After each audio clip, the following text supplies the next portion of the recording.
Hello, spooky friends, and welcome to yet another episode of the Scariest Podcast. Woo! I'm Robin Grace, and this is Adam Diaz, and we're here for Hello. a Halloween episode. Yeah, I thought you were going to do a pun, a Halloween pun. You were kind of No. leaning into it, and you had that weird accent at the beginning, so I kind of think I say surprised that you that didn't. like that every single time. Do you? Yeah. I don't know. I think it changes from time to time. But yeah, this is the special Halloween episode. I mean, this is coming out. It's not special, but it just happens to be. Coming out the day before Halloween. So it's special to me because of the topic that I picked. But before I talk about mine, Robin, what are you going to be covering this week? Namku Terrace. What is that? I'll tell you when I get there. Wow, fine, be that way. And I'm going to be covering something that I call the haunting on Carolina Street. So we'll get to that, and we'll get into why I'm so excited to do it in a little bit. But first, let's start out the way we normally do, I guess, with some homegrown horrors. And homegrown horrors are the stories that you guys send to us about your experiences and experiences of your family and friends and things like that of weird and interesting supernatural things that happen to you. Yeah, or spiritual, or basically whatever you want to share. We've said it before, too, if you guys want to reach out to us and just say, like, hey, I don't want this read on the show, but I just want to talk to someone about it. We are totally willing to take those emails as well, and we'll engage you in dialogue, and I totally understand just looking for someone to kind of reach out to and bounce something off of. I think we all need to do that from time to time. So regardless of whether or not you want your story read on the show or just you want to share it with us, you can email us at storytime@scarish.com. You can also go to facebook.com/scarishpodcast. That is our Facebook page. Please click like if you go there, and then message us. And you can message us directly on Facebook using Facebook Messenger. You can also join the Scarish Spooky Friends group and post your story there for some instant feedback if you would like. Or you can join our Discord. You can go to scarish.com, scroll down on the right-hand side. There's a little logo for Discord, and it says join our Discord. And you can join us there. It's basically a big chat room with a bunch of different rooms that have a bunch of different themes. Like we have a channel now for House on Haunted Hill spoilers. Yeah. Because so many of us wanted to talk about it. It really is a good show. We also recently started watching The Exorcist, which was a Fox TV show that's been canceled so far. Not really that good a show. The first 3 or 4 episodes were really good and really scary, and then it just started kind of going in circles and getting a little bit boring and a little bit lame. I don't know. It's just it moved out of the like horror genre and then into like the okay, so now everyone has a name and they just operate in the daytime and it's not really that scary and they all have personal agendas, so there's less mystery about it. You know what I mean? Yeah. Something about it just didn't sit right with me. The end was still pretty scary. I still had fucking nightmares, but still, it wasn't as good as Haunting at Hill House. At Hill House. Which I thoroughly enjoyed. But yeah, we have stuff like that on the Discord, so if you want to join us there, you can. If you want to tweet at us, @ScarishPod, or you can message us on Instagram if you would like. That's @ScarishPodcast. So I think that's about all the different ways for you folks to reach out to us. So you going to go first with your story, or am I? I'll go first because I'm assuming I'm going first telling my topic. Probably best. Okay, yeah, cool. So you can go first with the email as well. So begin. So this one goes, hey, Adam and Robin. Hello. Hello. I just found your podcast looking for Mexican legends, as I am Mexican. Oh, snap. Love the episode, by the way. Yay! Glad it was good. I'm glad we weren't bad about it. And I hope you guys liked the episode from last week about Dia de los Muertos. We did get some really good feedback about it, so I thank you guys for reaching out and letting me know I didn't do a terrible job. Unlike all the other episodes where you do a terrible job. Fudge you. Okay, so I have tons of stories, but for now I'll share one that still chills me to the bone. This didn't happen to me, but to my sister-in-law's good friend / neighbor in the late 70s. My sister-in-law, Lori, L-O-R-E, Lori, Yeah, I sure. think. Lori works, or Lore. Or Lore, used to live next to a very famous bridal shop in Los Mochis. I'm so bad at this. Why did you have me read this one? I don't know. I just sent whatever the first one was to you, and then I took the next one. So Los Mochis, Sinaloa, which is in Mexico. I'm so sorry. Kill me now. Okay. She became really good friends with Mrs. Lopez, the owner, and would always stop by and talk about what dresses she made. This is why Lori, I'm just going to say Lori. I don't know. I'm sorry. That's fine. Just say Lori. Was extremely surprised when she didn't see her or her shop open for over a month. Lori was sweeping outside of her house when she saw Mrs. Lopez, very distraught, putting a for sale sign on her bridal shop's window. Lori, very concerned, asked her why she was selling her shop, and she told her what happened. Mrs. Lopez told her that about 2 months ago, a very handsome man in a beautiful black suit came into her shop. Oh, God. He looked impeccable, but she said he smelled awful.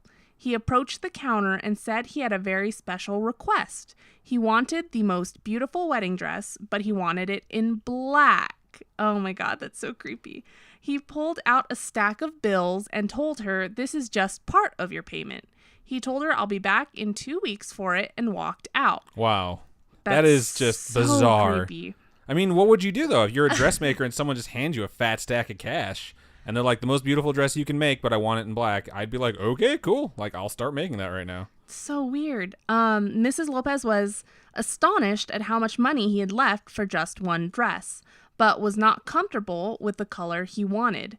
She was very Catholic and had her set beliefs. She went home and felt like she was being watched. She heard strange noises and felt cold spots in her house. Fuck that, dude. No, this thing is not good. She began to have nightmares and would see shadows hiding in the corners of her house. She began praying and decided to not make the black wedding dress. Oh my gosh, that's so creepy.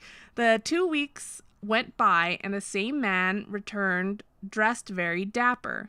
He had a black tuxedo and top hat on, carrying a single black rose. Oh, God, okay. Mrs. If this Lopez, is just a normal dude, you are just creepy as fuck. Right? I mean, it's probably the devil, but I mean, it just sounds like a creepy asshole. Mrs. Lopez recalled that he looked very handsome, but the smell of something rotten filled her shop. He approached her and asked for the dress. She very politely said she was sorry, but that went against her Catholic beliefs and wasn't able to make the dress. She returned the stack of money, which is good, right? That is good that she didn't spend it. She said his face filled with anger and he laughed in the most demonic way. He told her, "You stupid, stupid woman, that dress was for you." Oh my goodness. He left the black rose on the counter, began to turn around and walk away. As he did, Mrs. Lopez began to cry and scream hysterically. She saw 2 horns knock off his hat. A long tail destroyed his tuxedo and his feet changed to hooves. Jesus Christ, dude. So this guy clearly was the devil. Or a demon of some sort. Mrs. Lopez cowered in the corner until one of her employees found her crying, rocking back and forth. She just kept saying, "The devil, the devil, the devil wanted me for his bride." Lori could not believe what she was hearing. Mrs. Lopez began to cry and told her that's why she wants nothing to do with the bridal shop. Hard to believe, but Lori tells this story when I ask her to. Thank you once again for your wonderful podcast. I love the topics and the love you two have for each other. Oh, that's so cute. By the way, Adam, 33 is not old. Thank you. I appreciate that. I'm 39. You make me feel like a granny. Love, Molly. I will say 33 is old. 33 isn't old. She just says that 33 is old to make me feel bad. I just like to make him feel bad. 39's not old either. Yeah, so I was talking about something like 70 being old, and my mom's like, 70's not old. Because my mom's 62, I think. She's right around there, but she's still in way better shape than pretty much anyone I know. So, yeah, it's just a set of mine. I will say, though, you age quite a bit when the devil walks into your shop and tries to get you to make a black fucking wedding dress. That is some crazy shit, That's dude. That's creepy. That's a great story. Super creepy. Super creepy, super terrifying, but really good story. Yeah. So, right on. I guess I'll move into mine, and this one's not going to be exactly like that because the subject is not scary story. Okay. So, it starts out why would you pick the not scary story for because Halloween? It was the next one. Okay, I mean, I'm fine. not going to skip over someone just because it doesn't fit with the Halloween aesthetic that we have. You're an aesthetic. Thank you. No, you're not. Ew. I hate you so much. But the story starts out like this. Hi, Robin and Adam. Hello. Hello. I started to listen to your podcast last week, and I really love it. Oh, thank you. We appreciate that. Yeah, thank you so much for months of listening, hopefully. Yes, that's like 2.5 months ago. I'm 18, and I'm from Switzerland, and I found you on Spotify. So, shout out to Spotify. And to Switzerland. Yes, indeed. I've never been or know much about it, but I know it's supposed to be super, super pretty. I've never been either. That'd be cool to go to. That would be. Live show in Switzerland. Yeah, set that up. I love to listen to you while I crochet. I hope this is the right word for it in English. I'm pretty sure it is. Robin crochets too. Yeah. Onto the story. There's this thing that's been going on my whole life, and even though it isn't scary or anything, I thought I wanted to share it with you guys. As a kid, I really believed I was a witch and always did witch stuff. Other girls would Oh. go through a, quote, princess phase, and I would be out in the woods searching for witch houses and sticks I could use as wands. Wow. That's awesome. As I grew older, the whole witch thing became kind of a joke between me and my friends. The weird thing is that even new people I meet refer to me as a witch without knowing anything about my childhood What? or the jokes me and my friends make. A good example is about a month ago, my friends and some people they knew saw me for the first time and hung out and made a fire. We hung out and made a fire. As a joke, one of the girls I didn't know started to, quote, read our future as a joke in the ashes of the burned down fire. Nope. What? That is not, that's something That where I'd be sounds like, creepy. you're a demon. Get the fuck away from Oh me. my god. We would mix it up with a stick and she would make stuff up. As it was my turn, the first thing she said was, oh, you're going to be burned at the stake at some time. What? She didn't know anything about me, and I realized this wasn't weird for me because it happens all the time. I hope, and then in parentheses, or don't think, it's because I'm mean or anything. I kind of like to think that I was a witch in another lifetime, but one that collected healing herbs and stuff. That's I'm kinda sorry. Yeah, I think so too. I think the connotation of the word witch changed, obviously, with like the witch trials and all that Right. stuff, but when you talk to some people about like Wicca and stuff like that, which usually they'll talk about it like at length, they'll talk to you about how like, it's not exactly what you think it is. You're not going to wear like a big pointy hat and like your skin's not going to turn green. It's more about like being in tune with like the earth and healing herbs and stuff like that. So let's cross our fingers and hope that that's the case. All right. I'm sorry if it was boring or anything, and sorry for my weird English. It's actually really good English. It's not my first language. If you want, you can share it on your podcast. Keep up the good work, and I enjoy listening to you. Greetings from your friendly witch from Switzerland, Nyla. Thank you so much. We really appreciate you sending that. Yeah, and I would that's like to so point out cool. that I think witches can be friendly just like any other people. Yeah, I mean, I've I seen don't- Harry Potter, and they call all those ladies witches. I almost said bitches witches, but they're really nice, and I don't want to get like cursed or anything like that. So, Okay. yeah, just saying, like, don't judge people just because they're different than you. I agree. Or do, because maybe there are demons or devils in top hats that are trying to get you to fucking make yeah. black wedding dresses, which is just super fucking creepy.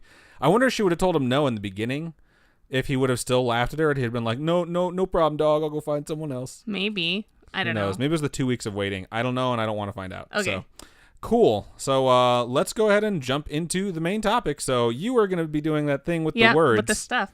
All right. So Halloween is just around the river bend. The River Bend? Pocahontas? No? No. You never watched that movie? I watched it when I was a kid. I don't remember it's anything the about song. It's like just around the river bend. it. Don't remember. No. We're going to go to Disneyland. You're a failure. How am I a failure? Because I haven't seen every Disney movie and remember all of it. Okay. Anyway, I really wanted to do something scary this week because Halloween is, just around the corner.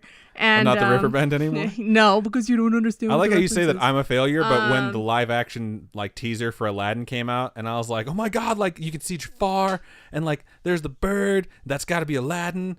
She's like, she didn't know what the hell was going on. I'm like, I've seen this movie a fucking million times. Yeah, I know. I knew exactly what was going on. I don't remember it that way, but keep going. So it's a lot harder than you'd think trying to find something really scary that I could consider good enough for Halloween, because I was just like, what is going to be good? And there's so many topics, and I just wanted something that was super creepy. This week, I decided to do a creepy urban legend type thing that is actually based on a real building and real events. Really? Yes. So, which is kind of cool because you're doing like real events. Yeah, type I am thing, so- doing quote unquote real events. I mean, they're pretty real, so we'll get to that though. So it goes a little something to the tune of a place in Hong Kong called Namku Terrace, okay? And it's popularly known as the Wan Chai Haunted House. And it's an abandoned building at 55 Ship Street in Wan Chai and considered one of the most haunted locations in Hong Kong. And it's supposed to be in the Wan Chai district, which is a prime location, apparently. I've never been there, I don't know. But it's where housing is going up and getting gentrified and everybody's building buildings and stuff like that. But this like dilapidated 2-story house is just there, and it should be renovated and changed and built up. But no one wants to go near it. But yeah, especially because Hong Kong's having like a housing crisis where there's not enough housing for how many people live there. You know what I mean? So it's really strange that that's going on. And it's currently owned by a major property developer that chooses to leave the building in its dilapidated state. Like, it just looks like crap. Right. There's a lot of overlap here with some of the stuff I'm going to be getting into. So. Really? Well, like, kind of. We'll get to it. But yeah, keep going. Yeah, so no one understands why this developer won't do anything with it. And it's a real historic structure, like it really exists. It's a real thing. You can actually go there. While I was researching I was going through a bunch of different people actually going to visit there and like check it out, and it was really interesting. It's designed as a European style home because it was made during that era of Hong Kong where it was a lot of Europeans living there and stuff like that. It's a 2-story mansion with a mix of both Eastern and Western styles. Like if you saw the ironwork on it, you'd notice it's like got that Eastern kind of Asian look or Eastern look to it. Anyway. Okay, got it. Yeah, I can just picture it now. So, so it has the Asian touches to it, but it's still that Western style home where it's like bricks and not your typical house you'd find in Asia. You know what I mean? Yeah, sure. I'm picturing something that I could see around the corner versus like what I typically would think. You mean just around the riverbed? I hate you so fucking much. Okay. So yeah, like the ironwork and stonework, it really does look nice if it weren't so run down. Like the structure itself, architecturally, is really pretty. It's a really old building. It's close to 100 years old. It was once owned by a wealthy family of merchants by the name of T-O. But they were forced out by the Japanese invasion of Hong Kong during World War II, which happened to a whole bunch of people during that time. That is one of the theaters of war, as they put it, like one of the places where all like the combat took place that I don't know a whole lot about. Really? Yeah, it's like I kind of know like, you know, who the axis of evil were, and I know a lot of that stuff, which is funny too because I'm going to get to World War II and my story as well. What? Yeah, it's just weird what we're overlapping with. But yeah, I don't know a whole lot about like all that went on over in that like part of the world when World War II was going on. So this is interesting. Keep going. All right. Okay, so it's rumored that this building was used by the Japanese during World War II to house their quote-unquote comfort women. And I'm sure you know what that is, right? I'm pretty sure it's a chick that you keep around to bang. Yeah, well, yeah, it was a whole bunch of chicks in this place. And they even, young girls, too, not just, like, older women. It was, like, fucking horrible, atrocious, crazy, stupid crimes against crap. Humanity type shit. Yeah, it's like it was what comfort women were like. It was like a sexual slavery service that was used by Japanese troops, like when they needed quote unquote comfort. It's just so stupid. It's fucked up. And a number of other buildings in the area were also used as brothels by the Japanese military during this period, including St. Luke's College and Tung Chi College that are both really close to this building. Okay. And according to the BBC, the basement or storeroom in the house was actually even used as a makeshift mortuary during this time period as well of the Japanese occupation. So basement fun times. Jesus Christ, yeah. So this house obviously has like a crazy wicked history, and not like wicked as in like amazing. Wicked hardcore, yeah, not that kind. Yeah, no, what the fuck bad is kind? Wicked hardcore? I don't know. I was just trying to do like a Boston accent. I think I did okay. That wasn't that bad. They just won the World Series. I was gonna say, yeah. Even if I did a bad job, they're probably not too mad about it. They have things to be happy about. All right. Okay. So after the war, the only remaining member of the To family moved back to Hong Kong, only to die shortly after returning, which is super sad. The building was then handed off to a whole bunch of different owners, ultimately ending up in the hands of the current property owner or property developer, Hopewell Holdings. That's a real thing. This isn't like urban legend, like supposedly. This is all legit stuff. This is real stuff. And they've owned it since 1993. And apparently the building was originally acquired in order to demolish it and to build a quote-unquote mega tower hotel. Wow. So it was supposed to be, and it was supposed to be called the Hopewell Center too. Wow.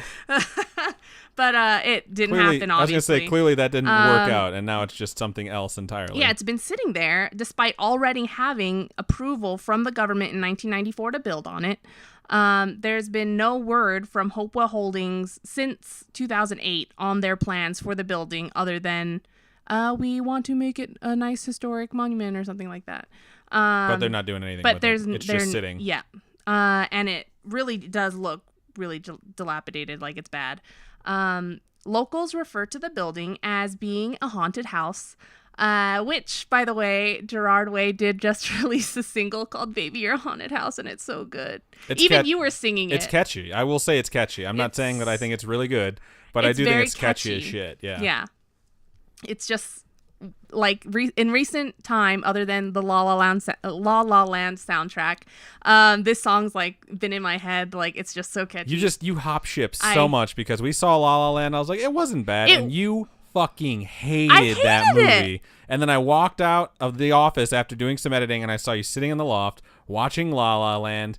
I'm like, I thought you hated that movie. And you're like, I like the songs now. Okay, so we watched La La Land back when it first came out, and I totally hated it. I was like, why would they have that be the ending? It's absolutely atrocious. I can't stand it. Just because it hurt me to watch. You know what I mean? And then just the other day, like a couple of days ago, well, maybe a week now. It was like a week. But yeah, and so I was like, I don't know what to watch. Adam's busy. I can't watch any of the shows we watch because we have to watch them together. So I was like, I'll just put La La Land on. Like, I can't watch 50 Shades for the 80th time. Because you're in the loft and it's hard to fap in there because there's people around. Anyway, so I put La La Land on, and I'm just like, these songs are really catchy. Like, they're just like so... It's easy to... But you didn't notice it the first time is what I'm saying. Because the first time you hated the songs, you hated the story, you hated the characters. I was so invested in their characters the first time we watched around. That's all I watched it for. And I didn't really pay attention to the music. And now the second time around, I'm like, I already know what happens to the characters. I know the story, whatever. Now it's just like listening to the music and getting into the music and stuff like that. And so now I'm like singing the songs in my head. Next time I got in your car, you had the soundtrack playing. And I was just like, you traitor. Like, you were so dedicated to hating this movie. I don't like the ending. But sometimes you got to think about it this way. Shit happens for a reason. Yeah. And sometimes kind of the point. People break up. What I will say is that, what I learned going through my, film person... Okay, let me rephrase that. I've never been, a film guy. I've never been, that dedicated to making movies. But, I appreciate films. We were talking about it with my dad yesterday. We went out for dinner for Robin's birthday, which is right around the corner. Right around the river bend. Yeah! And we were talking about movies, really good movies, bad movies, because I believe you have to watch everything. Because if you're a connoisseur, then you have to imbibe the stuff that's not good also, so you can criticize it, or else you're just saying you don't like something that you've never seen.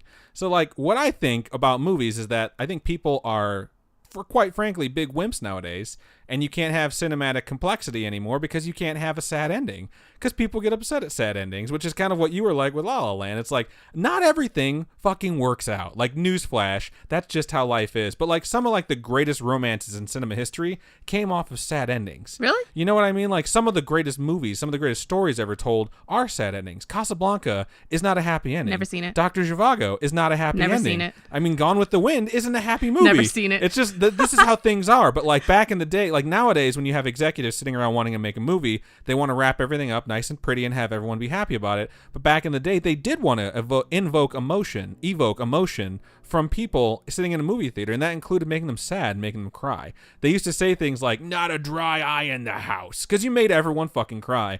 And nowadays, they don't want to fucking do that. You snap a finger at the end of Infinity War, and half of the fucking world shits their pants well, you're going to bring them back, right? It's no! Leave them dead. Let something be sad for once. If you haven't seen Avengers Infinity War and you didn't know something was going to snap at the end, then I'm just going to say this, you deserve to have that part spoiled for you. I didn't get into specifics, though, so don't worry about it. All right. Anyways, you were telling a haunted house story. Yep. I forgot where I was. Okay, so, yes. Anyway, locals refer to this building as a haunted house, and it's thought that there are ghosts of those comfort women that were in that house way back in the day that actually haunt the building, as there are numerous accounts of screaming and strange lights that seem to come from inside the house. And the screams sound like they're pained screams. They're not like good time screams that No. you would hope at least that they're Right? enjoying. Like roller coaster screams? No. I wasn't thinking those good time screams. I was thinking like Oh, pleasure. no, you good. I was No, thinking shut like up. Pleasure House Okay. where someone actually like enjoys the No. work they're doing. It's more like being tortured and abused and murdered. So these women were forced to endure horrible things, and that's the type of screams that are coming out of this house. That sucks. Yes. And so there have also been sightings of quote-unquote ghostly flames coming from within the house, but as squatters are known to inhabit the area, it could just be an actual fire that they've put up in there. It's reported that in the 1960s, a young girl actually went into the house, and when she came out, she started trying to attack nearby police officers, like extremely violent attacks. And supposedly there was an exorcism that was attempted inside the building prior to this happening. And I'm just kind of mind blown that Halloween, exorcisms, haunted houses, like our TV show watching things this season and just watching Are all movies. like They're wrapped all together like, in this yeah. one. Yeah. So I thought that was kind of interesting. And then she started to sing, and the cop started to sing with her, just like in La La Land. It was unbelievable. I hate you. I just love the spooky season because all the cool TV shows start coming out, and it's just fun. It's my Everyone has favorite. their Halloween episode, which is always fun. Yes, 911's coming out with theirs tonight. I haven't watched a Treehouse of Horrors, which is the Simpsons Halloween episodes, in a long time, but those are always so fucking good. I only remember one.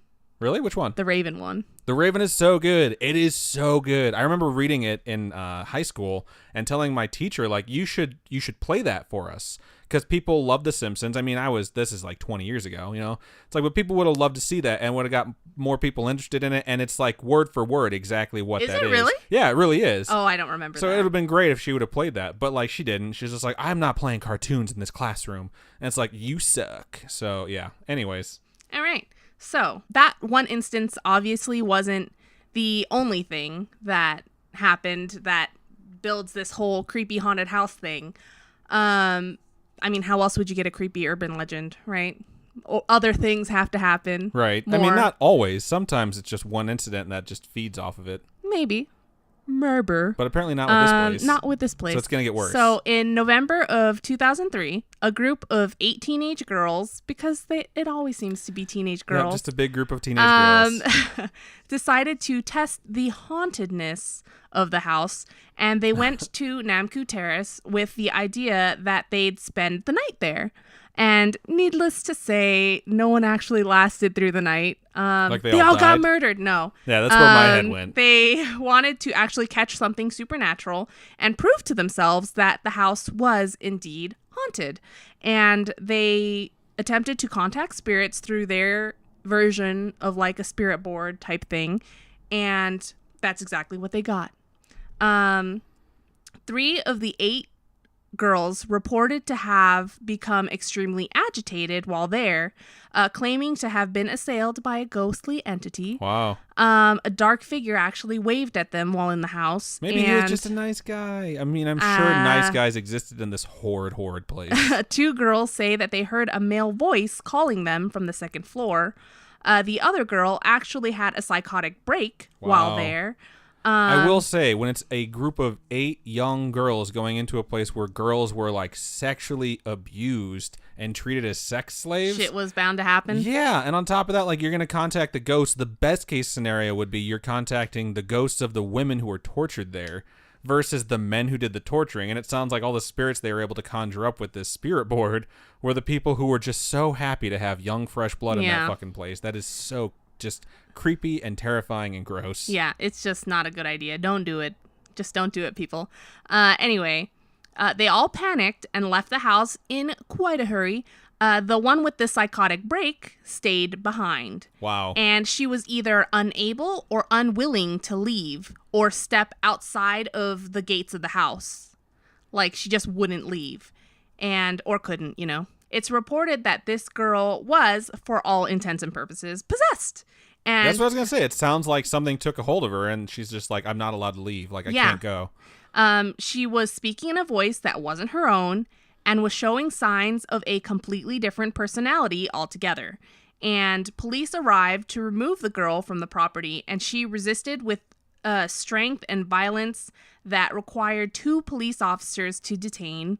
And keep in mind, this is a young teenage girl. I saw a source that said they were in middle school. Wow. Yeah, so they're not like huge people, but it took 2 police officers to detain her, and she was obviously just nutso off her rocker type possessed shit. And her and 2 other girls were sent to the hospital for psychiatric treatment.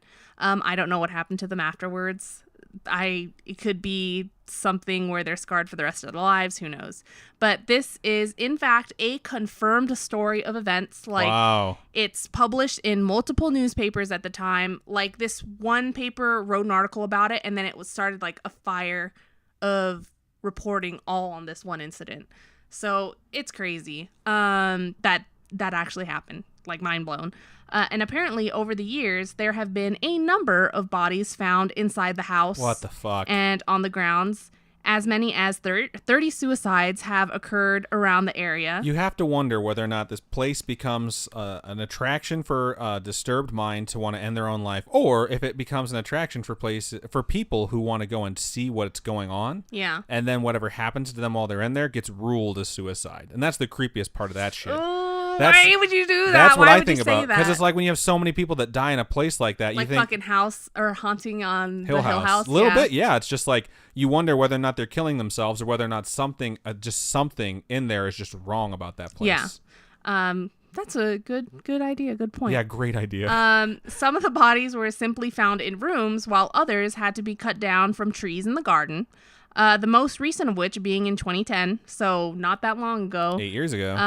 There have been reports from people who have gone into the house that they have visions of bloody bodies or decapitated women, not surprising.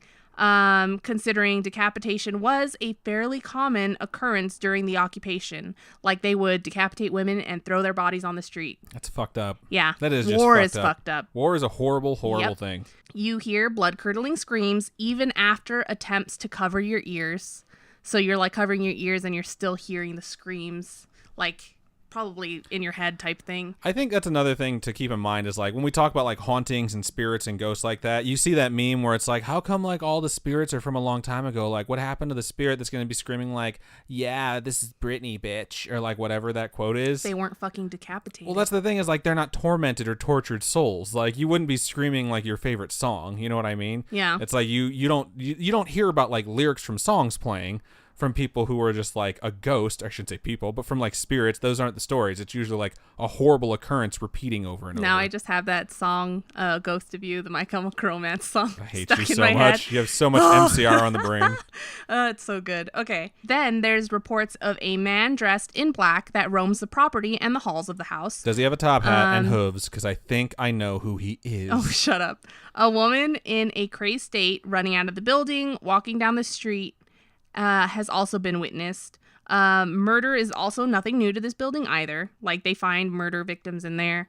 I just hate to think that the people use this place as an excuse sometimes, like, oh, it's supposed to be haunted, I'll just murder someone, leave them there, no one's gonna care. Yeah, it's like a place to dump a body. It's just so sad and so You're dumb. just like making it worse, bro. Yeah, it's like, oh, you want to put more spirits in there? That's a good idea. Wow, I've never heard that voice come from your mouth before. Really? Yeah. You're welcome. That was very insulting to whoever's a murderer out there. The property developers that own the home say that they plan to keep the building standing due to its historic status, but who knows what the real reason is behind it. I feel like it's something where spiritually maybe they don't want to touch it, where it's just like, what if we do that, then what if we unleashed all this bad juju all over the place? Right. They're actually building a hotel complex next to the house. Well, I mean, it's like there's horror and there's horror adjacent, which isn't normally that bad. You have to hear the screams, but they're not coming from inside. Oh my God, shut up. You just get soundproof walls and windows, and then you have your own little torture shack. Never mind, don't do that. That's so stupid. Oh, I can't. They're building a hotel right next to it. I don't want to stay at that hotel. I'm good. As of 1996, Namku Terrace has been given the status of a Grade 1 historical building from the Antiquities Advisory Board. Grade 1 is the grade that you get when you're fucked up. Like, you see the grade 1s, you're like, don't go there. Oh, my God. I'm kidding, by the way. I'm making that up. Okay, I was going to say, like, there have been no renovations or changes to it. Despite this, the building is in pretty crappy condition due to the natural corrosion of time. Obviously, it's a 100-year-old building. Right. And ineffective preservation. So not enough effort to actually keep it up. Like, the windows look broken on it. It looks like what is it called? Drywall? Not drywall. The other board, plywood. It's like plywood up against the windows and stuff like that. Wow. You can see pictures online. It's crazy. I mean, it looks nice. If it had been upkept and not treated like crap, then it would still be such a nice building. People that enter the building, like urban explorers, curious people, ghost hunters, stuff like that. Scooby-Doo people. We watched those 2 movies as well. Oh, yeah. In the background of us doing stuff, yeah. Yeah, not actually paying attention to it. Those movies... It's just like background noise because they're so bad. Yeah, they suck. Shout out to Matthew Lillard. He did as much as he could with Shaggy, and I know he gave himself laryngitis doing that voice. He did? He definitely did. 100% wow, true. That's cool. But still, those just, it's so bad. The second one is definitely much worse than the first one. Oh, yeah. Oh, my goodness. Watching that one, I was like, what is this trash? Right. My favorite Scooby-Doo cartoon movie was the one with the Hex Girls in it. I don't remember the cartoon. I remember the cartoon, the series. I don't remember any of the movies. I've watched that too. I used to watch all of them. They had like the 13 Ghosts one, but there's a movie with the Hex Girls in it. That song, like my sister and I sing it randomly sometimes. But that one is really good. It's like they go to Salem or something and a whole bunch of stuff happens. But that's my favorite. I love Scooby-Doo. I don't know. Anyway, just not the movies. Like the live action movies. Sorry, Sarah Michelle Gellar. I love you. She looks really good in that. And that's where she met Freddie Prinze Jr., isn't it? I don't think so. I think they met in I Know What You Did Last... Or Scream. No, I Know What You Did Last Summer. I don't know. It was one of those. I don't think they're in either movies. of those. They're in a horror movie of some sort. Neve Campbell is the one from Scream, and Jennifer Love Hewitt is the one from I Know What You Did Last Summer. Yeah, Jennifer Love Hewitt also is on 911 now, and she didn't get her face all butchered up with plastic surgery. No, she looks actually wonderful. Looks really good. She looks great, actually. If she has done it, she doesn't look like she has like prosthetics all over her face like some of the people that you see on TV nowadays. Sarah Michelle Gellar was in I Know What You Did Last Summer with Freddie Prinze Jr. You're full of shit. No, I'm not going to believe it, even though IMDb is showing it. Shut up. Anyway, okay, so people that have gone in there say that there's something wrong about being there. They just feel like it's wrong. And some people have said you feel both like insanely just alone, like this horrible loneliness, but that it's crowded at the same time. Wow. So it's kind of crazy. You can be with other people and still feel alone. It's just the worst feeling in the world. So that sounds horrible. No one really visits at night, so it's not really known what that's like. Even ghost hunters schedule their investigations during the day and are out by night. And so that's intense. Yeah, most times ghost hunters. Has Ghost Adventures gone there yet? I don't know. Maybe we won't get back Zach Baggins. I don't think. Oh yeah, send him there. You go, Zach Baggins. I just think it's interesting how this incident with the 8 girls, kind of started this whole fire with all these people talking about this house and having it be this haunted house. And how just so many people are like, I would never want to visit there. And then you have the creepers that are like, I totally want to check it out. I think it's cool. And then people are found dead there. Like 30 suicides is a lot of suicides for one location. Yeah. Like that is crazy. It's pretty interesting, but that's the story of Namku Terrace. Cool. So if you're ever in, where was it again? Hong Kong? Hong Kong. I would advise not going there. Please don't go there. But if anyone has ever been around there and has any stories about it, definitely send it to us. We definitely want to hear about that. Yeah. So storytime@scarish.com. That's our email. Or tweet at us @scarishpod. Fun in the sun. It's not fun for those people there. No, and there's no sun apparently because like the light never shines there. Awesome. So I'm going to go ahead and move into my story for the week. So this week for Halloween, I'm covering something that I've touched on in the past. Like I've given away some of these stories, not really, I haven't gone into full detail, but I've talked a little bit about them. And I really have been saving this for a while now, and Halloween is the perfect time to finally dive into this. Cool. And I'm going to ask Robin not to read my script because Okay, you like to lean sorry. over and read spoilers, and that just ruins it for the listeners. But like one major reason I almost didn't do this as a topic like today and in previous times is because like I like to find as much evidence as I can to prove as much as I can for when I'm doing my topic. So like if I'm talking about a haunted house, I want to find the exact location, the property records, like all that sort of shit. What? Why are you smiling? Baby, you're a haunted I house. hate you so much. And aside from like throwing some money around to get some very old records, there was not a lot I can do for validating facts beyond ones that I already know. But what I can say that I have for this story that I have not had on any previous topics except for when we had Mondo on is I have interviews. Like I've talked to the people who experienced this. So, dear listener, without further ado, and I spell that differently in every script and I always spell it wrong on purpose, I present to you what I'm calling the haunting on Carolina Street. Cool. And now some of you might be saying, that name sounds familiar. And I just want to tell you, it's not. This isn't a movie or a book or a short story. I haven't pulled this from anywhere. This is the first time I've ever told this complete story. And if there is overlap with something out there that's called The Haunting on Carolina Street, it's totally coincidental and it's not the thing that you've heard before. Okay. So this story revolves around a house and a family. And the setting of this story is Gary, Indiana. And some of you may have heard of Gary, Indiana, and some not. But Gary, Indiana, in recent times is typically talked about in a context of either like what it used to be, or it's talked about in its present state, which usually is like a list of where it ranks in like the murder capital of the U.S., the drug capital of the U.S., because it's not in very good shape right now, and it hasn't been for a while. And while these numbers, like the drug capital and the murder capital type of stuff, they aren't as bad as they were in the 90s and the early 2000s, it's definitely still a rough area. But before, this place was booming. It was one of the biggest boom towns in America, in fact.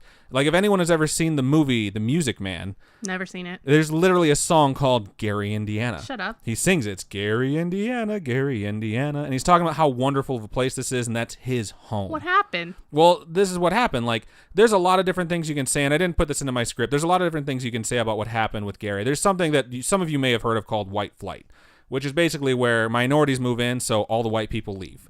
And that happened in Gary, Indiana. And the other thing that left, and this is really when Gary, Indiana went downhill, is the jobs left. Because we were a manufacturing nation for a long, long time. Okay. So Gary, Indiana is right next to steel mills and oil refineries. And there's other things that were there like sheet metal places. And there was just all these jobs to be had like back in the 50s and 60s. And they just went away. Like most of the manufacturing jobs, like the steel industry has been dying since the fucking 80s, since I was born, you know. And oil refineries, those got bought out by BP. It used to be Amoco Oil, and now they're owned by a British company. So it's just not had the best of luck. And on top of that, it's just gotten worse and worse. And what we're going to get into, though, and the reason I want to let you guys know is Gary, Indiana itself, anyone who knows that name, like that has a context in and of itself. But this takes place in a different time. This takes place in the 1960s when Gary, Indiana was at its peak. 1960s? Yes, this is taking place back then. So because the city of Gary, Indiana was booming at the time in all senses of the word, people were moving from all over the country and sometimes the world because there were just jobs. There were jobs everywhere. And like I said, steel mills and oil refineries, these were manufacturing jobs, and they had more than that. And manufacturing jobs are really good jobs. Like I read this story while I was doing the research, and it wasn't related to my topic, but I just found it. And it was about this guy who moved from Louisiana. And he said he packed up his car on December 10th, and he drove from Louisiana to Gary, Indiana, which is like the northwest part of Indiana. It's as far in Indiana as you can go before you leave it. And he drove all the way up. He arrived on the 11th. He got a job on the 12th. He started on the 13th. So he left his hometown on the 10th, and by the 13th, he had a new life. Wow. And he stayed there for 43 years and retired because it had job stability. It was a great job, and everyone looks for job security. It's such a big thing. It still is, you know? And if you found out there's this small town like in the Midwest or wherever that could be in the country that had all these great jobs that everyone wants that are going to be around for a long time, or at least you think, a lot of people are going to pack up and move. That's just like how it goes. Yeah. And that's the time that this takes place. So one of these people that had moved to Gary with a similar story is the patron of the family that our story centers around. And he's a very interesting man. He moved to Gary, Indiana prior to the big boom. He went up there because of the oil refineries and the steel mills because they were just getting started. And he had the foresight, like, this is going to be important. This is going to be a place where I can raise a family. So this man in particular, he was born in Puerto Rico. God bless you. Thank you. He had joined the armed forces at the onset of World War II. So I know a lot of people know this now because of the hurricane that hit Puerto Rico. Puerto Rico is part of the United States. It always has been part of the United States. I mean, since the United States like took it, basically. Okay. But like they have the protections of the History. United States, and this guy is from there, and he decided he was going to join the fight in World War II. And he did. He was a cook on a ship, and you might think like, oh, cool, he cooked during the war. Yeah, when he's on the ship, until they go into battle, in which case everyone gets a gun, you get off the ship and you fight. Yeah. And he did. And he was stationed in the Pacific, which is super interesting because your story was about the Pacific as well. Ooh. And this is when I realized, like, I don't know a whole lot about about most battles that took place in the Pacific. And he fought in countless battles. And he was awarded with the Purple Heart, which means he was wounded in the line of duty. And he had other accommodations as well. And after the war, he decided that he wasn't going to return to Puerto Rico, but he wanted to go somewhere that had really steady work. So he chose Gary, Indiana. And he and his wife, Dora, settled in the area and began to work at one of the local steel mills. And he would work there his whole life, the rest of his life. And with that came a good amount of money because laborers, and this is still true, they work their asses off and they make bank because of it. And his family was big and it was growing. And Francisco and Dora, they would have 3 children together, and their names would be Mina, Vincent, and Francisco, a.k.a. Frank. So I'll refer to him as Frank. That way we don't get them all confused. And Dora also had children from a previous marriage, but the story I'm going to tell is going to center on the children they had together and themselves. And the reason I'm going to focus on the 3 of them, the 3 of their kids that I've chosen, is because I've spoken to them about what I'm about to tell you. And it's not like I discovered this story and traveled around the country to do interviews with these people. Don't give me that much credit. Vincent is my father. This is my dad. And Francisco and Mina Francisco and Dora are my grandparents. And Frank and Mina are my aunt and uncle. So this is a story. This is a family story. And they've talked about it within the family. And I thought they don't like to talk about it. They don't, which is why I've heard these stories and I've had to commit them to memory because getting them to tell me again is very difficult because they do not like to tell these stories. Okay. I've been very hesitant about doing this, but like they've talked about it enough where it's not really a secret. It's just something they don't like to talk about because they fucking lived through it. You know, it reminds me of Dunkirk when the movie Dunkirk came out. Oh, and that one guy went to go see it, and he's like, "I don't want to." He walked out on live it. It was through it twice. Yeah, it was someone who had actually been at the Battle of Dunkirk, and he walked out, and they asked him like, "Did the movie disturb you?" He was like, "No, I've just lived through it once, so I don't need to see it again." Which is like kind of a compliment, but at the same time, it's like, why the fuck would you take a Dunkirk survivor to see the movie Dunkirk? The movie's intense as shit. So, oh my god, right? My heart's like in my throat the whole time. So, oh man. Let's get back to this story. So Francisco began looking for a new home. And he wanted a large home, and he found one in the heart of booming Gary, Indiana at the time.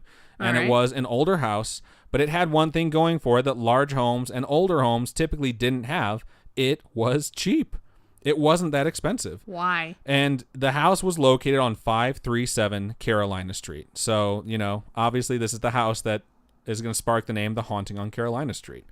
So before we move on, I do just wanted to close this information to you because this is the written rule in the state of Indiana. I have looked it up. It's been this way for a very long time. So in Indiana, quote, in Indiana, an owner and agent are not required to disclose a prior death in the home, but must not misrepresent a fact in response to any direct inquiry about an occurrence or manner of death about the property. So it's like if someone asks, "Hey, did someone die here?" They have to say yes. You have to tell them the truth. That's the law. But if no one asks, you don't have to say anything. So I don't want to call this "Don't Ask, Don't Tell," because we all know what that actually meant. If you don't, just fucking Google it.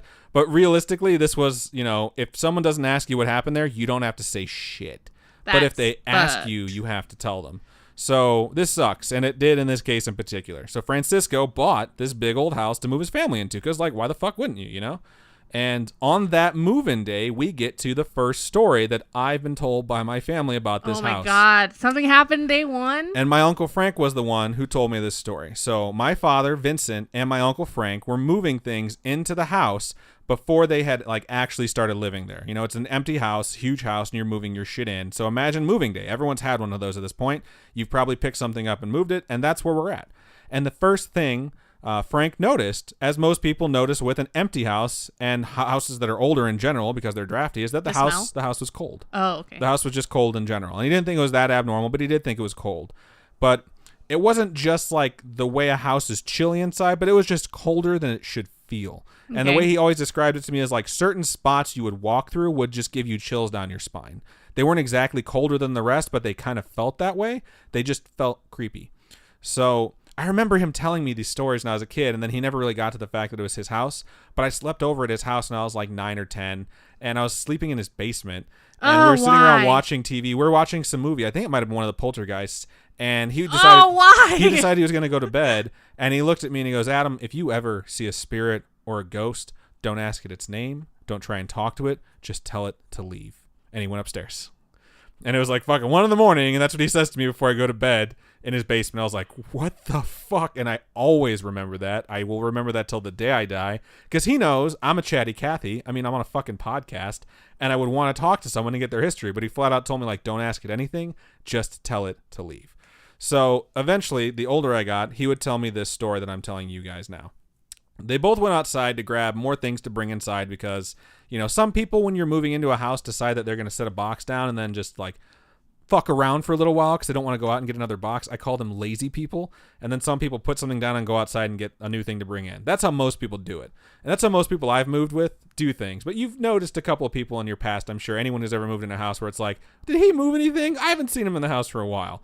Okay, Frank and Vincent aren't like that. They're just going in, they're cycling through, they're trying to get as much in there as possible. So they go outside, and Francisco tells them, start carrying in the beds. So they grabbed a mattress. They decided they're going to move a mattress in. They're like probably, at this point, Vincent is probably like 11 to 13, right around there. And Francisco is probably like a couple years, he's definitely a couple years younger. That's like 9 to 11. Okay. So they're still young. You know, they're not children, but they're kids where they can carry shit, you know? And so they grab a mattress and they start moving it in. And anyone who's ever carried a mattress knows that they're large and heavy and they're awkward to carry because they're also soft. And like someone recently decided to make it easier by putting like handles built into mattresses, but that didn't happen then. And this wasn't one of those mattresses. So they picked it up and Frank started walking into the house with his back to the stairs. Because every time you're going up a staircase, someone has to have their back to the staircase and walk backwards. And the other person has to have the weight on their chest. Right. So Vincent had the weight of the mattress on his chest and Frank was holding it and pulling it upstairs. And while they're going up the stairs, Frank had this feeling like something was watching them. Oh, no. And it was really creepy, but like you just keep on going when you're doing something and you get that feeling. Because like what else are you going to do, you know? So they started to ascend the stairs, and it wasn't like a horrible staircase or anything. It's pretty straightforward. It's not like in Friends where they have to keep screaming pivot over and over. Pivot! But like while Frank is carrying the mattresses end like backwards up the stairs, he not only felt like he was being watched, but he felt cold as he walked through a cold spot. Wow. And this was like different than the ones he'd walked through before. It wasn't just like spine tingling. Like this was a fucking cold spot. And the way I was described the upstairs of the home is that when you reach the stairs, when you reach the top, it was like a large hallway, like not narrow, but like large, you know? And if you were to walk up the stairs and take a left, you'd be met with a door immediately. And that door would lead you into a master bedroom. Okay. So like anyone that can picture like a staircase, you go up it, then all of a sudden you take a left, you're at a door. And then if you take a right, it's a long hallway, and the hallway has the rest of the rooms, you know? Okay. So like door on the left, door on the right, door on the left, door on the right. Then if you get to the end of the hallway, there's another door at the end. Okay. So there's 2 doors that face each other. One's a master and one's just another bedroom. So he got to the top of the stairs, and he turned around so that he could see like which room that they were going to basically move it to, you know? Because you're just looking where you're going because you're walking backwards the whole time.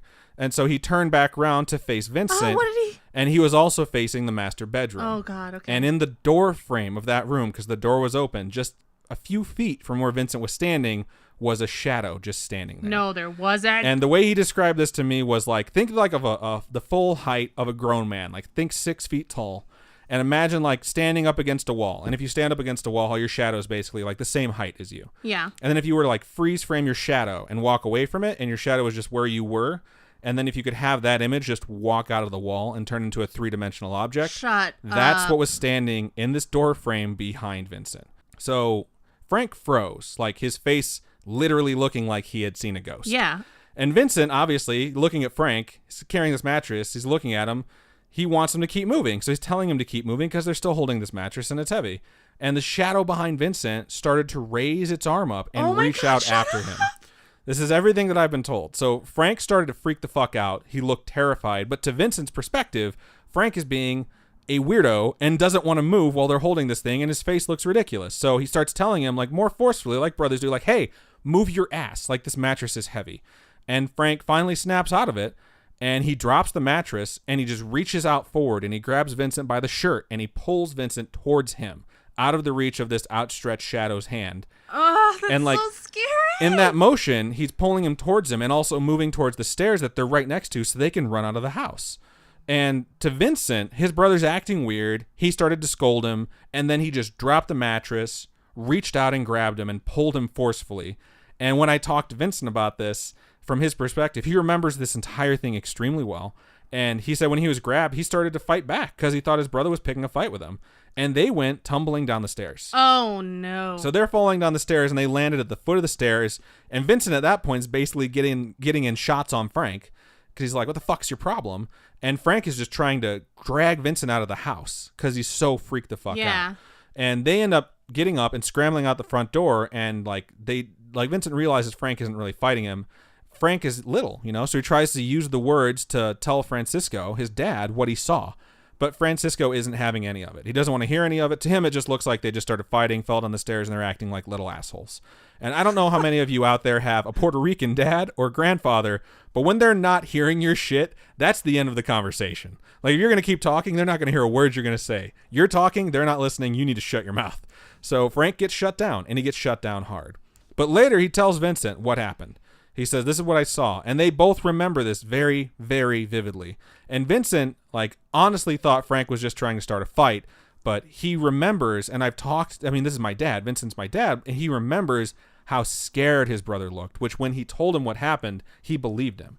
Because of how he looked. When you try and pick a fight, you don't look scared most of the time, at least.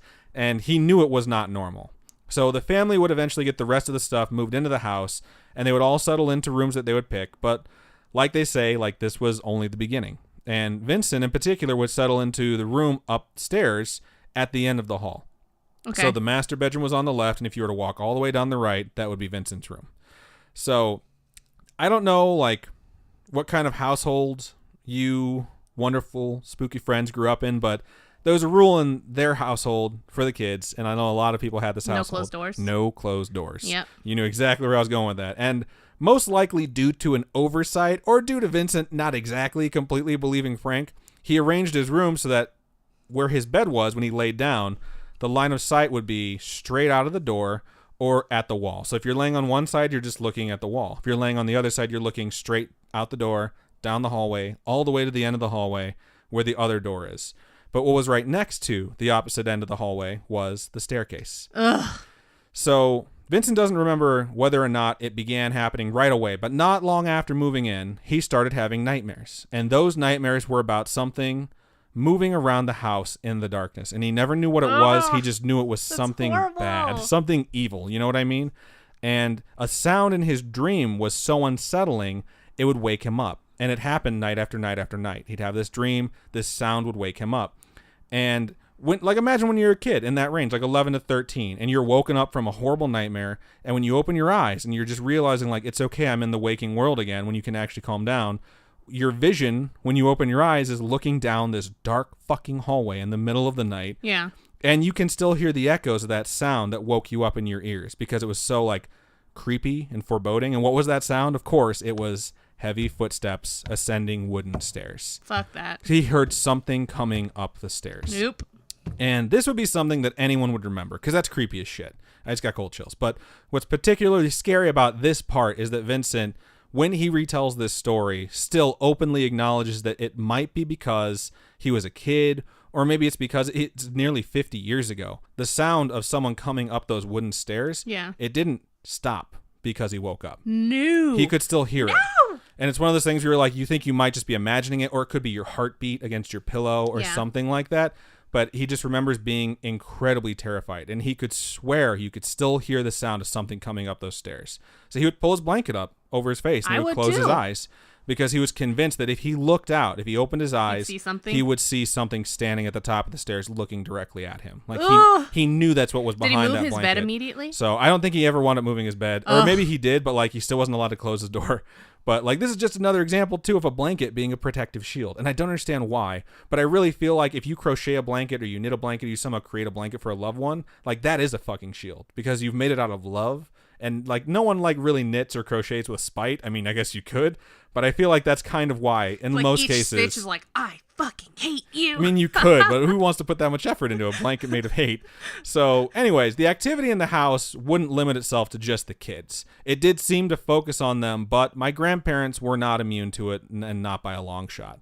And Dora, my grandmother, woke up one night.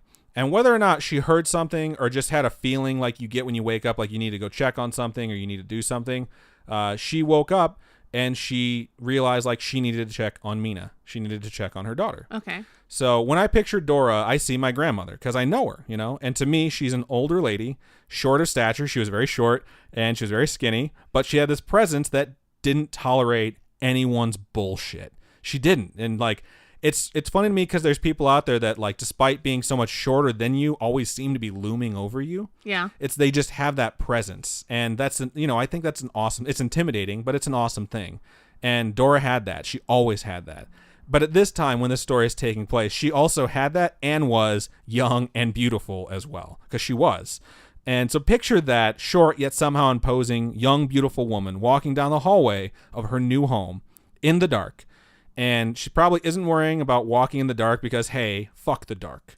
Like, she's not scared of the dark. Okay. So she gets to the door that to Mina's room. And it's partially closed for privacy, but still open because, hey, no locked doors in this fucking house. And she extends her hand, and she slowly starts pushing the door open, which reveals Mina sleeping in her bed. And she's tossing and turning a bit, having like a fitful night of sleep. And Mina at this time was definitely a teenager. Mina's the oldest. And imagine like what you'd think looking in on your daughter, like having that feeling like I need to check on my teenage daughter. And you walk down the hall and you open the door and you see them having a nightmare. Like you would wonder what kind of a nightmare your daughter would be having. Like what are the things that she might be going through in her life, like starting to learn about the world. Right. And like as you picture this, like you're wondering basically what the younger version of you might be experiencing in their life, because although like you are so much similar to them, your raising and your upbringing is going to be completely different on the time that you're raised and the job you're doing as a parent.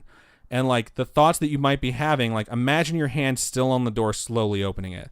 And after you finally like regain yourself from that moment of just doing the typical worrying any parent does, you look up. And what you see is an old woman with a gaunt face, wearing some form of robe or nightie that's tattered and in shambles, standing at the foot of your daughter's bed, staring at her. And the fright that you would experience and the panic, and I know my grandmother, the anger that would well up in you from seeing a stranger in your daughter's room in your home, like someone that's invaded your space. And then imagine glancing towards the woman's feet and realizing she doesn't have any. Oh, shut up. This dress just ends like half a foot from the floor, and she's just floating there. And you look up in time to see this woman change her gaze from staring at your daughter intently to staring at you. Nope. And you see nothing but blackness where eyes should be. No way. There's no eyes. It's not black eyes like a demon from chills. Supernatural. It's just like a socket with just darkness in it. And that's what my grandmother saw when she went to check on my Aunt Mina. And you see this thing. And then you realize this thing sees you. And then it's just gone. It just disappears. It notices you looking at it, and it just disappears. And that's what she saw. And despite how much of a badass she was, like, even she was shaken by this. But there was one thing that she definitely was, and that is she was angry. And I've mentioned before that I don't speak Spanish, and like it's one of my great regrets in life because I've never been able to have a conversation with my grandfather or my grandmother because Spanish is the only language they spoke. What? And they raised my parents, they raised my dad, and they raised his brothers and sisters to speak Spanish first so they could communicate, and then they taught them English. And they wouldn't let them speak Spanish. Like, they wanted them to remember it, but they didn't want them to practice it because they told them, like, if you don't speak English in this country, like, you're not going to find work. Things are going to be so much harder. Like, speak English here. And then they relearned Spanish as they got older. And it makes me upset because I only speak English. And then my dad said it was like he didn't really want to teach me Spanish because he didn't see how it would help. And I understand that, but like as an adult, as a 33-year-old male in America, like being bilingual is something that's very important. Yeah. And I wish I would have, not just because of that, but because I wish I could have talked to my grandparents. But my grandfather died when I was in 7th grade. My grandmother died when I was like a junior in college. So I probably wouldn't have been able to learn it enough to speak with my grandfather, have an adult conversation. And by the time I was an adult and I could have learned to speak to my grandmother, she had Alzheimer's. Wow. So I don't know what kind of like conversation that really would have been. So I try and not like dwell too much on that, but it still, it sucks. And because of that, like I know this story because it's been told to me by my father and my uncle and my aunt, because they've heard it from their parents. They've heard eventually when they got older what was seen in that house by them, and they know what they saw. And so there's pieces to this puzzle that to me are still secret, and they're still locked behind some door that I don't have a key to anymore. And I might not have ever. But what I do know is that Dora was not happy about being in a house that had these sorts of things happening in it. And Francisco, while trying to rationalize it, was beginning to accept that there was something very wrong in this place. Yeah. And one of the things that the whole family noticed was something that they originally didn't think too much of. And like back in the day, phones were very different than they are now. And like everyone now has their personal cell phone, which has their personal number. So if you think of someone's name and you know them, you also think of what their cell phone number is. Unless you have it all on your phone, and then it doesn't really matter. But each person's assigned a different number, and that's how you get a hold of them. But in these times, like the building had the phone number. You didn't have a phone number. What? You had a house phone. Oh, yeah, And the house phone is what people called. I was like, don't act like you don't remember this. I'll punch you. No. So it's like the person wasn't assigned the number. And it was like that when I was growing up, too. Like your house phone would ring. You'd answer the phone and ask, who is it? Because caller ID didn't fucking exist for a while when I was alive, which means it definitely didn't exist when this happened. And you'd ask who they wanted to talk to.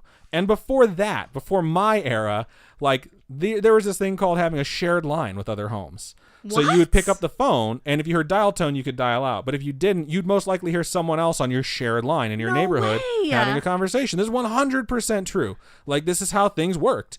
And, like, if you think about the way things changed, like, from when we were younger, when you had a house phone, to where they are now, where everyone has their own phone number, it's just drastically different. Yeah. Oh, so any of our younger listeners are like, I didn't fucking know that, So it's like, that's what the difference was between us and our parents. So I'm not exactly sure when shared lines were still a thing when they started to phase out. And it was, so it's like, it's not uncommon for you to pick up and like, there's no dial tone. You just hang up and you wait. So as people started to get their own lines for their own home, it wasn't always odd to hear the faint sound of another conversation when you were talking on your line. Yeah. And people would call it crossed lines. Like, oh, we have a crossed line. And sometimes you just like drop into someone else's conversation. You didn't know why. But it happened. Like, shit happens. And operators at this time were still people like taking plugs out of sockets and putting them in other sockets. Like in movies. That's why they say like making a connection. Like that's where that shit comes from. Like you're connecting the circuits, like from one person to another person. So it's like the family all started to notice that whenever they would use their home phone, they could hear the faint sound of someone else speaking in the background. And because that wasn't an uncommon thing, they didn't think too much of it. Oh. So you try and politely ignore whatever else is being said and focus on your conversations. But sometimes people are people, and they're going to snoop. They're going to eavesdrop a little bit. And what the family finally started hearing when they were eavesdropping, they realized wasn't someone else's conversation. Oh my God, it was whispers coming from someone or something saying random things, typically about things in their home or events happening in their home. No way. Or giving them suggestions, telling them to do certain things. And they did what most people do when they heard someone else's conversation. They ignored it. So they just figured, fuck it. Like, what can you do? Like, what else could you do? Just ignore it, Until one particular day. Vincent and Frank were using their phone to call another house where two girls were having a sleepover. Or they were sisters. I can't exactly remember, but it was two boys talking to two girls. Okay. So they called the house, and back in the day, like, they called it courting, I think. Nowadays, I think it falls best under the category of, like, hollering at bitches. What But I don't know. I'm not young. So for those young listeners who don't know, and I think there's a lot of you actually out there, like, if you wanted to call someone, like, say you wanted, like, two people to talk on the phone at the same time from your house, any house line, you can just pick up the phone, and you're both on the call at the same time. It's like having a conference call. Like, if I'm in the living room and Robin's in the bedroom and we both pick up and I'm talking to one of our friends, we can talk to them at the exact same time because that's one line with a bunch of, like, extensions that you can pick up from. You know what I mean? Yeah. So that's what's going on here. So they had two people on the call at the same time from both ends. And while talking with these girls, they began to hear whispers over the line. And they did what they normally did. They just ignored it. But as the conversation went on, the whispers persisted. And eventually they listened to what was being said, because sooner or later you're just going to pay a little bit of attention to it. And they realized they kept hearing the same thing repeated over and over and over. This voice kept whispering, "Come to the basement." That's so fucked up. Which dude. I knew you were just going to fucking love. I know. See, this is why basements shouldn't exist. And I hate you. They ignored it. They ignored it and they kept talking, but it kept saying, "Come to the basement. Come to the basement." And when these things happened, one of the key reasons they ignored it is because the only parties that could hear these voices were the ones in their home. Whoever they were talking to could never hear these things. And which is why it was so surprising to them when one of the girls they were talking to said, "Who keeps telling you guys to come down to the basement?" And Vincent and Frank just stopped talking, and they both looked at each other like really surprised, and they took a moment, and then they eventually asked, "You can hear that?" Because no one to that point had ever heard the weird things that came through on the phone. And the girls responded, "Yeah, we can hear that. Who is that?" The girls thought like their mom was telling them to come downstairs to do something. And the boys just responded, "Just ignore it." Because what else are you going to say? You know, you don't want to say like, "Our fucking house is haunted. Those are the demons," you know? It's like, but they said, how to scare bitches away. Yeah, they said, "Just ignore it." And right after saying that, and Vincent and Frank swear on their graves, this is exactly what happened. Right after hearing that, they heard this heavy, booming crash come from the basement. Like loud enough to make them jump on a different floor. Loud enough to be heard over the phone. When the girls asked, "What was that?" they realized that's how fucking loud it was. And they told them, like, we're going to have to call you back. And they hung up on them.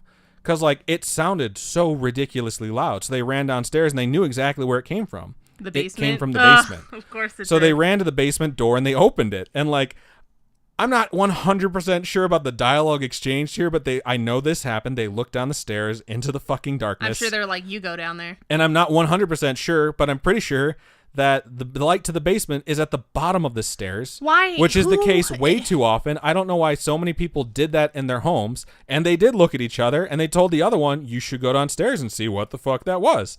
To which they responded to the other, "Fuck that. I'm not going. You go." And then they closed the door because neither of them were going to go downstairs. So did they wait till the parents came home? I'll tell you.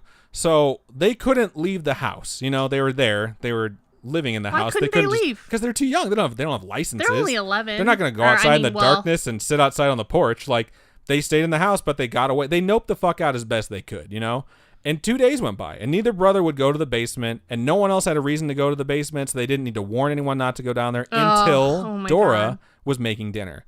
And she told Vincent, and this might be Frank, I forget which one gets told, but she told this person, "Go down to the basement and get me something."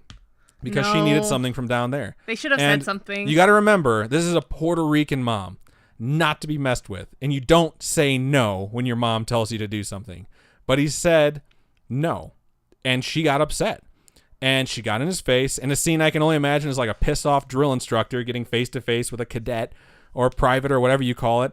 But being the mom she was, she realized after like asking, like, "What did you just say?" Like getting really up in his face, she realized that he was scared. He wasn't saying it to be a brat. He wasn't scared of her getting in his face. He was like, "I don't want to go." He was scared of the basement.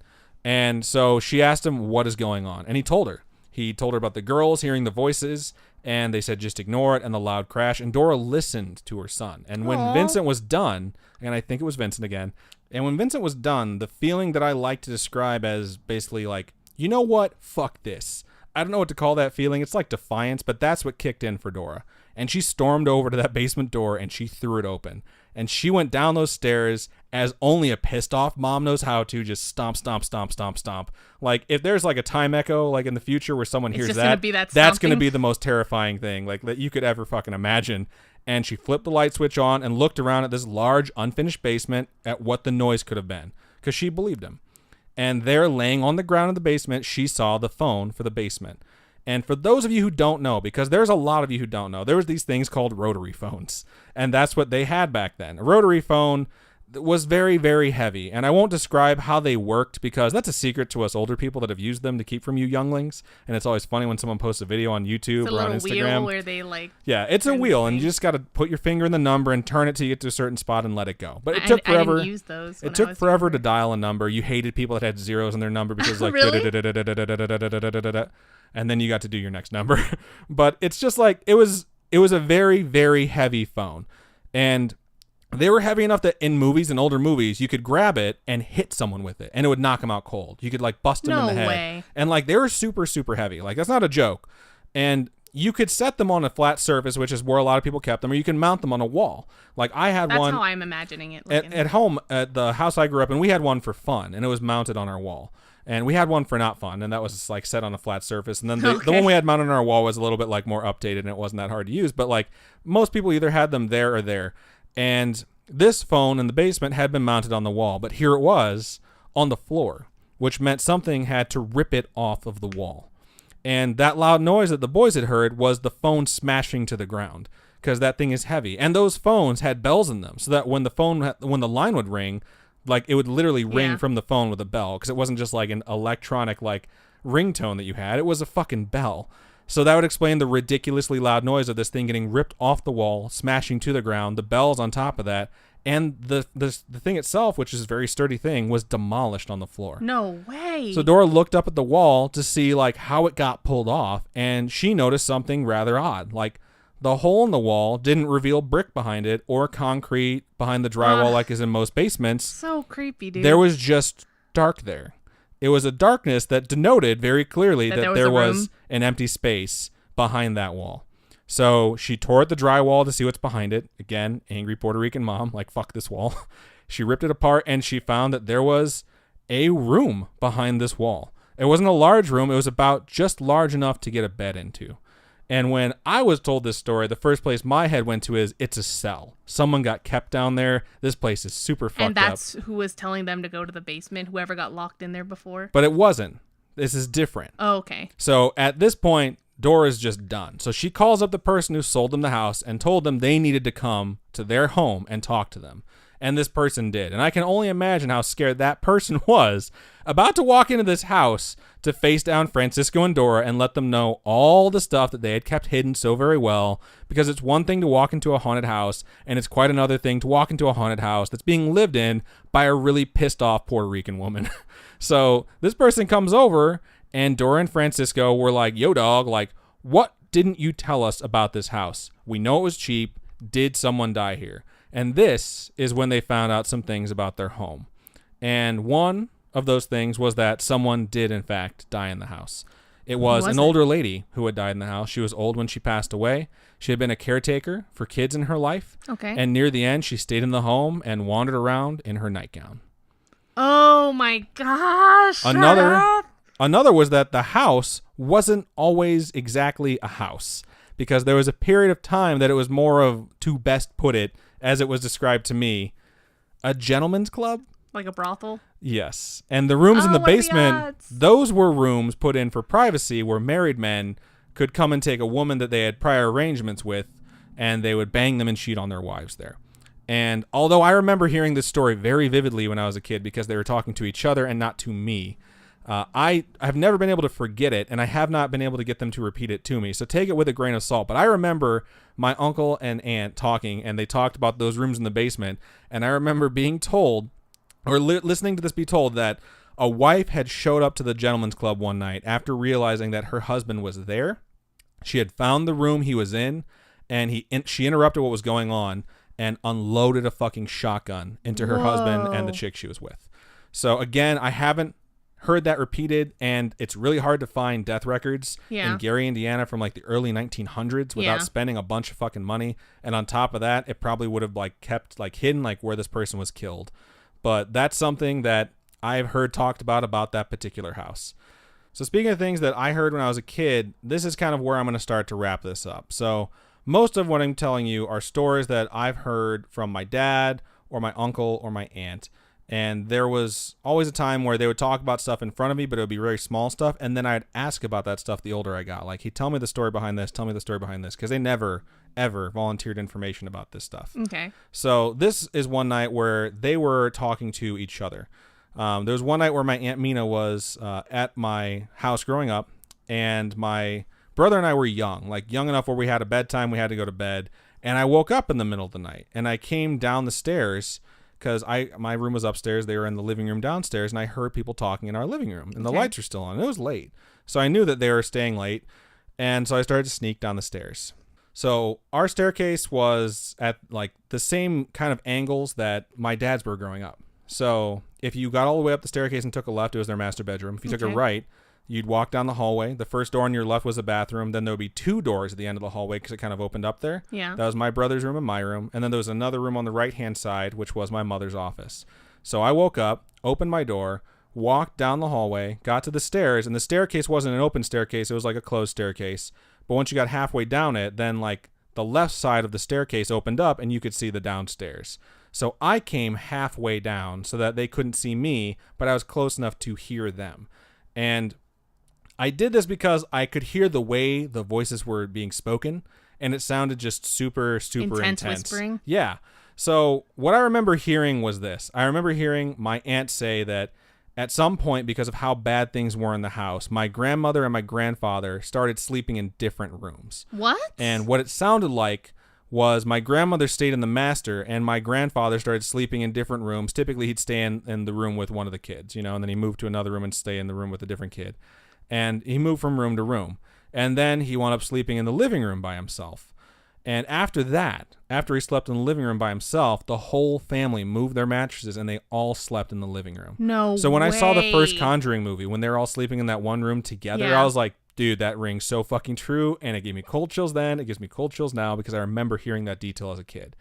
And my Aunt Mina was telling my dad then that shit did not happen because they were fighting. They thought that when they were kids, that she had kicked him out of their bedroom and he was looking for a room to stay in. But he was staying in each room to make sure the kids were okay? He wasn't just doing that. He was staying in the rooms to see if there was something wrong in that room. So he would sleep in that room and check and see whether or not he felt like that room was safe for them all to stay in. And he went from room to room to room to room until he went to the living room, and then he decided that room felt good enough that was okay. And then after that, they all slept in the fucking living room. Oh my goodness. And it's like the last thing, this one's super creepy. So the last thing I remember hearing before I went back up the stairs, from fear of being caught by my parents, like eavesdropping, or just fear in general of the topic, was that it wasn't just things that had lived in that house before they got there that they were having issues with. That she was a little girl, and on a different night, probably 40 years prior to my snooping incident, she decided to go snoop in their house. And what she found was my grandparents were in a room with some of their friends that was only lit by candles. And they were asking questions out loud into this room. And whatever they were asking questions to was answering them through a wooden board. Of course. And of course. My grandparents had performed on multiple occasions, and this is what I overheard, seances in that fucking house. And the older I've gotten, I've heard more and more stories about stuff like this coming from my grandfather in particular, but my grandmother as well. And it's all super creepy shit, but it's all unsubstantiated because it's all been me eavesdropping. Okay. And my grandparents apparently did this shit in that house. And like, when you think about that now, you're like, why would they do something like that? But like, as an adult looking back on it, I'm like, I'm aware of how like the spiritualism movement spread throughout the United States in the early 1900s and getting towards the mid 1900s. And even though like, it was common then, and it was common way back in the 1900s, but it started to fade as like time went on. People still did this shit. It was like a party thing to do. It was like, oh, we're all going to get together and play with the Ouija board. And there are more stories about what happened in this house. But my family, like I said, and like Robin said, they don't like to talk about it. And I don't really talk with my aunt or my uncle anymore. It's another reason why I almost didn't do this topic.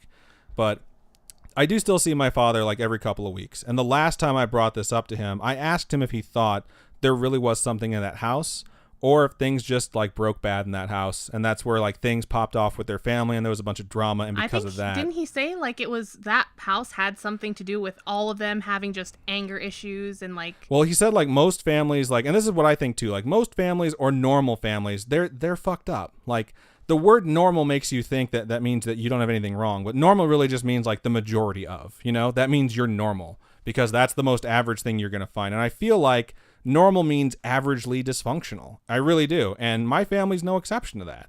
But what my father told me the last time we talked about, and Robin just alluded to that, is that they were that when they moved into that house. But I remember him saying by the time that house was done with them, and that phrase is the creepiest part of that. Yeah. By the time that house was done with them, my aunt had separated herself from the family. My Uncle Frank had been sent to Boys Town because of a lot of trouble that he had been getting into. And it's just like each kid had serious issues that like separated them from the family, and my father was no exception. My father joined the Marines. And for some extra context on that, my father joined the Marines during Vietnam. So that's how much he wanted to get away from everything. He was kind of forced into joining, and I won't get into that whole thing, but he joined the Marines at 16. He lied about his age to join the Marine Corps during Vietnam, and he still firmly believes that that house destroyed his family. And it left them this task of picking the pieces up and putting them back together as adults.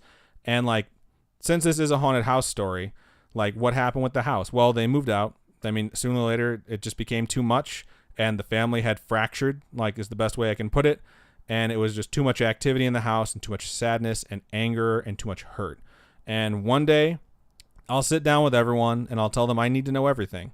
And I can't do that with my grandparents anymore because they've passed away. But at some point I'll be able to fill in those missing chapters because I'm sure that they've told my dad or my uncle or my aunt. And then maybe I'll tell you guys about it. But the last thing I'm going to leave you with is this. When we do stories about haunted houses or poltergeists, I always follow up with whether or not the activity persisted in the home when someone new moved in.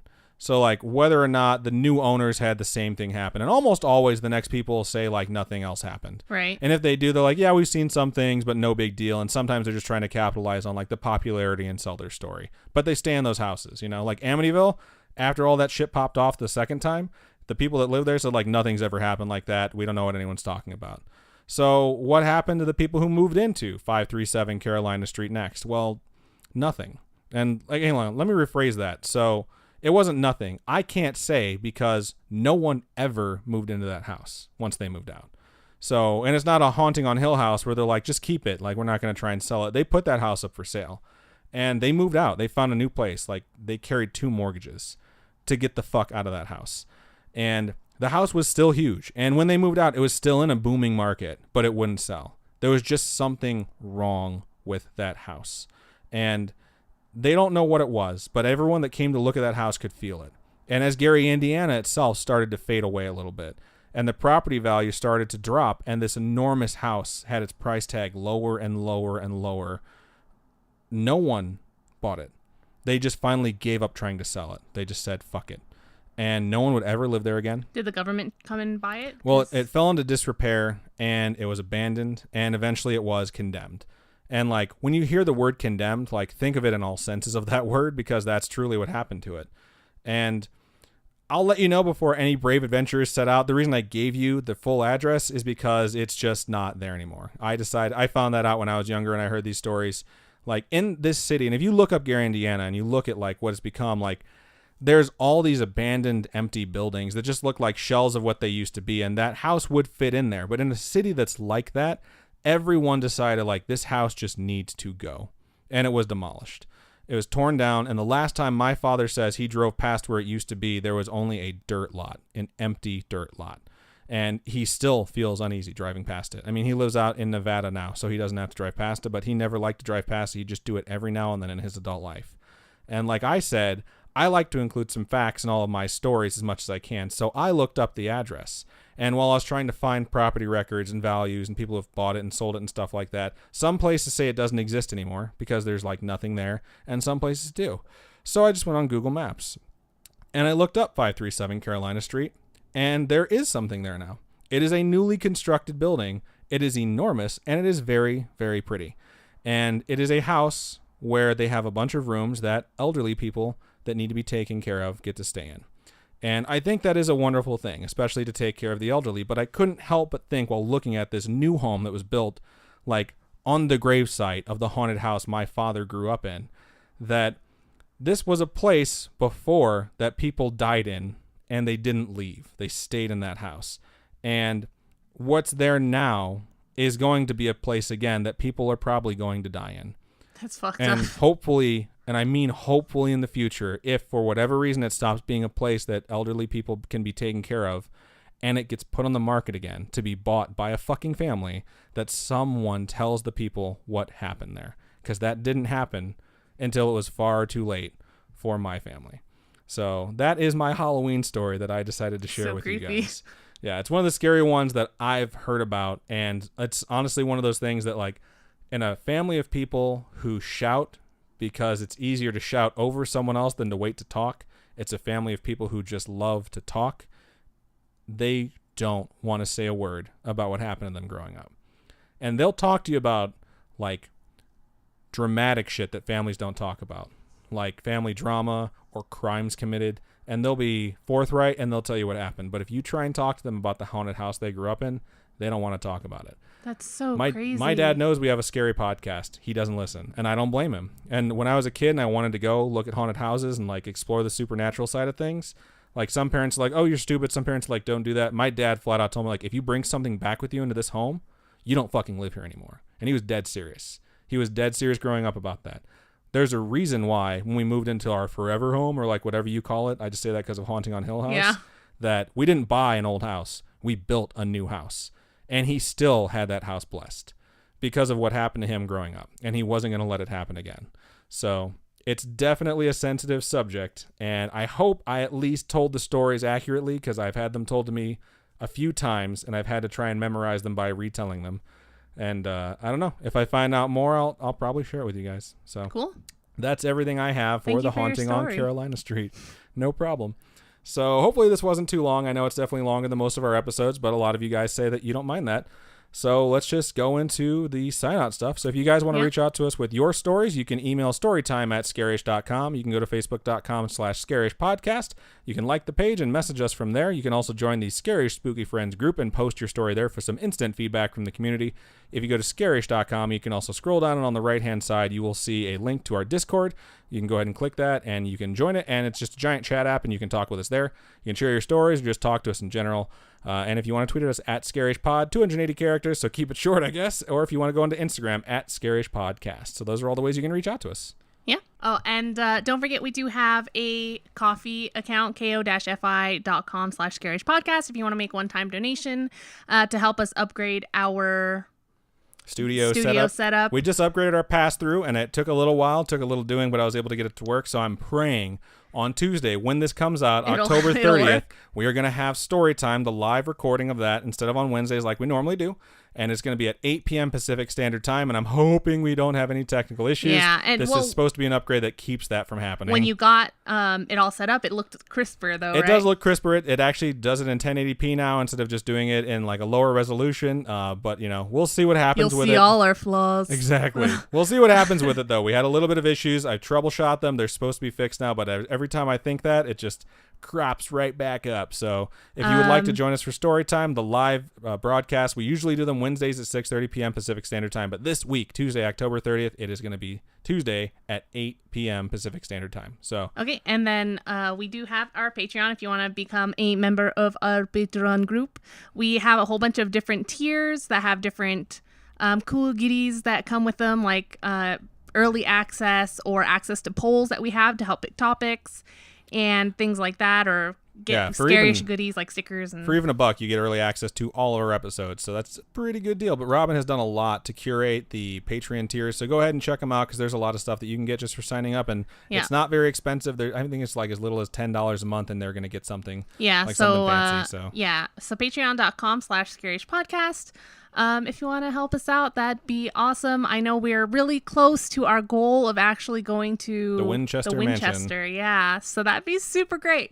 But yeah, so happy Halloween, everybody. Yeah, thank you so much for listening. We appreciate all of you. So keep on creeping on, and we'll talk to you guys next week. Bye.